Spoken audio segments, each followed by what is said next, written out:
Hello guys! Welcome back to my channel. What's up, what's up? At dahil ganito ang weather ngayon sa amin guys, napag-isipan kong gumawa ng Japanese curry rice. But, before that, samahan nyo muna akong maglinis. Dahil this past few weeks guys, naging busy ang inyong lola. So, ang lagi kong katuwang sa paglilinis that time is si Mang Walis Tambo. Yes guys. At dahil ngayon, nagka-time tayo, medyo iwawasi-wasiwas natin si vacuum. And then later on, mag-prepare na tayo ng pang dinner. Yan guys. At dahil tapos na, medyo magmumuni-muni muna and then pa-cute. Char. And then ito nga pala yung mga ingredients natin. Potatoes, carrot, onion, chicken breast, or at saka yung curry roux natin. Golden curry nga pala ang aking ginagamit guys sa curry mix sauce natin. Ayan. And then, i-prepare na natin guys. Siya nga pala guys, bago ko makalimutan, shoutout ko muna yung mga newly subscribers ko guys. Maraming salamat po sa inyong lahat. Sana po wag kayong magsawa. God bless po sa inyong lahat. Thank you.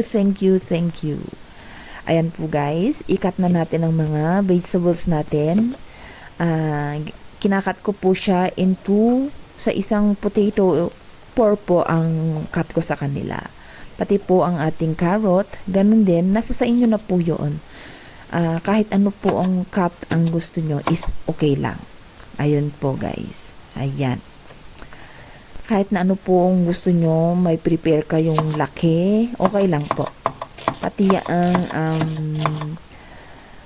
onion, mas marami, mas masarap. Ayan guys, ayan.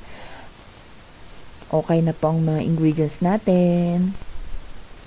So ngayon naman guys, mag-prepare na tayo ng pang stir natin sa onion. Unahin natin ang onion. And then, pag medyo okay na siya, ilagay na natin yung chicken. Yan guys. And then halo-haluin hanggang mag-iba po yung kulay niya.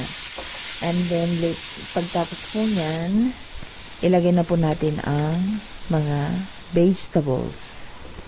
Yan guys. And then, haluin mo lang, halu-haluin. And then, lalagay ko na po yung tubig. Yung water natin guys. Ayan. 1.7 po na liter ang nilagay ko. Kasi po malaki po ang aking kawali. Pa-cute muna. Ayan. Kumukulo na po siya. So, medyo haluin natin. And then, pagtapos po na yan, ilalagay na po natin yung curry roux natin. Yung curry mix sauce. Sa isang curry box po na yan, 2 po ang nakalagay dyan. So, ang ginawa ko po, nilagay ko po silang lahat.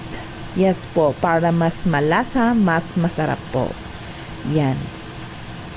Yung curry roux po na yan is makikita nyo po sa mga Korean shop or Asian shop guys. Doon nyo po makikita. Available po doon. And then, i-mix po natin siya. Make sure po natin na i-mix well po natin para ma-dissolve po talaga yung curry roux or yung curry mix sauce natin. Yan.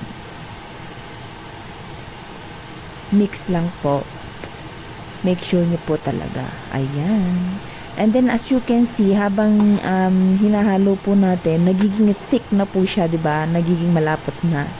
Mas okay po ang ganun. Pero make sure po natin talaga na dissolve po yung curry roux natin. Kagaya po niyan, meron pong natira pang buo. So, kailangan nating i-haluin mabuti para mas malasa po siya. Ayan. Diba po guys?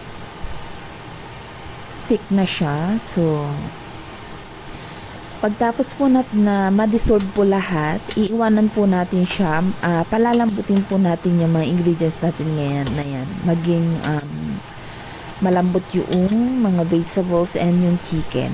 Ayan. Palambutin lang po natin siya. Ganyan guys. And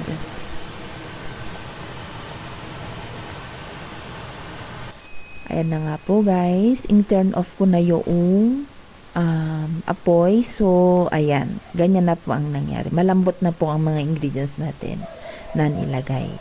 Ganyan lang po guys. Very easy and very, very masarap talaga. Yes. Ay, ito na po siya. Yan po ang tinatawag na Japanese curry rice, guys. Masarap siya, promise. I promise you. Paulit-ulit. Talaga guys, masarap ito.